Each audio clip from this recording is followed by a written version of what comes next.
Two heavyweight boxers decided that they would be more successful if they competed in a lower weight class.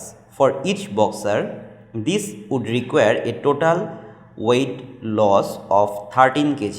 At the end of week 1, they have each recorded a weight loss of 1 kg, and they both find that in each of the following weeks their weight loss is slightly less than the week before. Boxer A's weight loss in week 2 is 0.98. It is given that his weekly weight loss follows a arithmetic progression. Question number 1. Write down an expression for his total weight loss after X week. দুজন বক্সারের কথা উল্লেখ করা হচ্ছে, তারা heavyweight boxer. তারা চিন্তা করলো তারা যদি তাদের ক্লাসিফিকেশনটা হেভিওয়েট থেকে লাইটার ওয়েটে নিয়ে যেতে পারে তাহলে তাদের একটা সুবিধা যে তাদের সাকসেসের রেটটা বাড়তে পারে।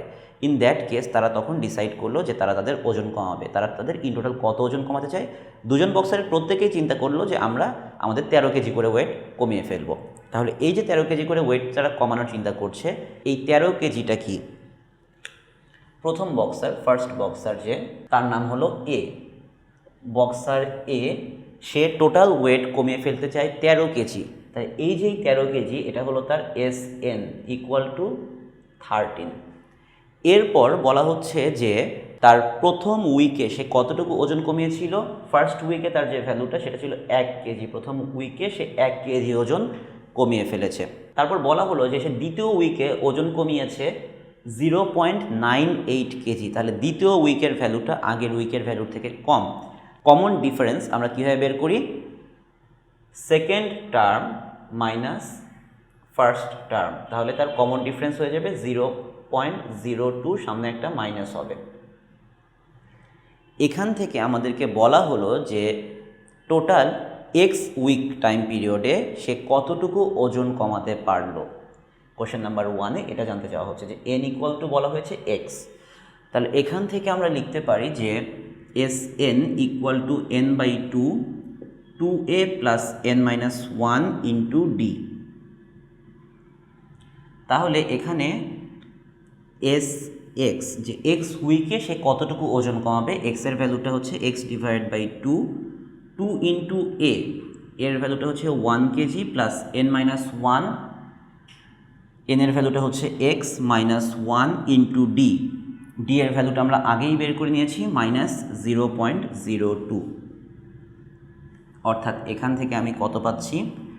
x/2 2 minus 0.02x plus 0.02। তাহলে এখান থেকে ভ্যালুটা চলে আসে x/2 into 2.02 minus 0.02x equals to 1.01x minus 0.01x square. এটা আমাদের অ্যান্সার। এক্স উইক টাইমে সে এতখানি ওজন কমাতে পারবে।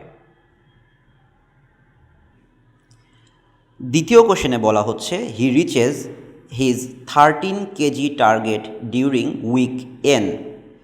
Use your answer in part 1 to find the value of n।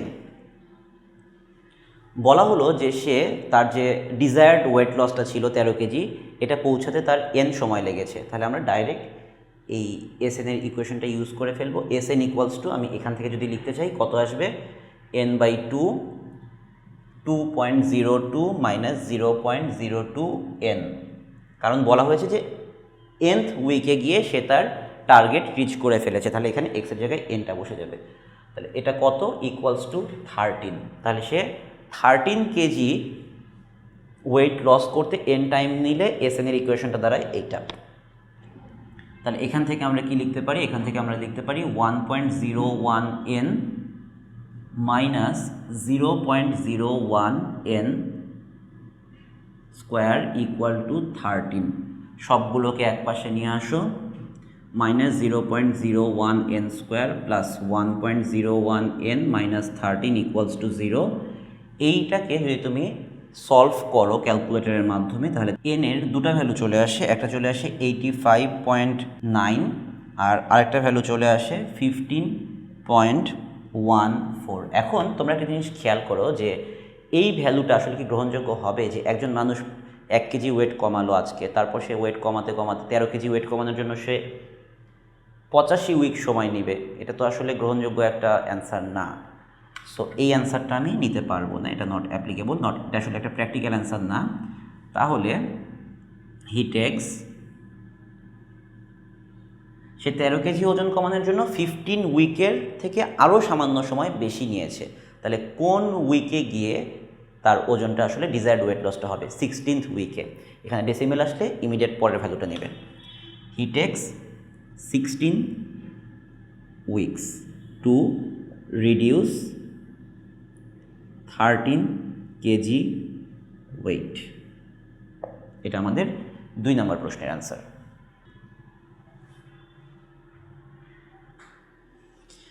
এরপর বলা হলো boxer B's weight loss in week 2 is 0.92 kg and it is given that his weekly weight loss follows a geometric progression. Calculate his total weight loss after 20 weeks and show that he can never reach his target. এখানে দ্বিতীয় একজন বক্সারের কথা বলা হচ্ছে যার নাম B. সে কি করে? সেও ওয়েট লস করতে চায়, তারও 13 কেজি ওয়েট লস করা দরকার। সে একটা জিওমেট্রিক সিকোয়েন্স ফর্ম করে তার ওয়েটটা লস করার চেষ্টা করছে। সে প্রথম উইকে 1 কেজি ওয়েট লস করলো, দ্বিতীয় উইকে তার ওয়েট লস হলো 0.92 কেজি। তাহলে তার কমন রেশিও কত হবে? 0.92 ডিভাইড বাই 1 ইকুয়ালস টু 0.92।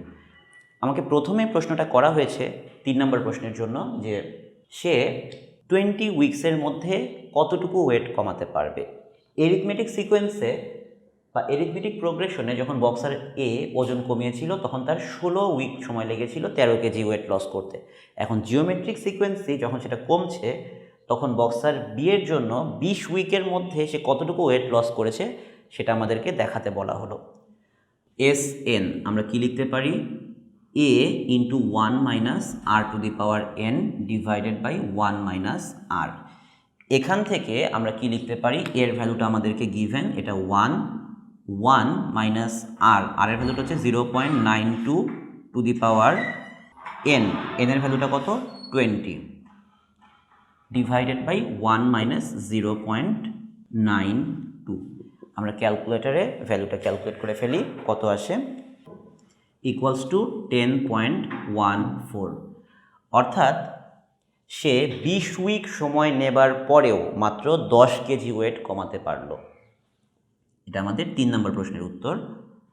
এরপর আরও একটা জিনিস দেখাতে বলেছে 3 নম্বর প্রশ্নে, যে এই যে 20 উইকে সে মাত্র এতটুকু ওয়েট কমালো এবং তারা একটা জিনিস চ্যালেঞ্জ করেছিল যে সে কখনোই 13 কেজি ওয়েট কমাতে পারবে না। তাহলে এখান থেকে আমাদের যে জিনিসটা ডিসাইড করতে হবে, যেহেতু এটা একটা জিওমেট্রিক প্রোগ্রেশন, এর সব থেকে বড় ভ্যালু কোনটা হবে? এর সব থেকে বড় ভ্যালু হবে এর যে সাম আপ টু ইনফিনিটির ভ্যালুটা।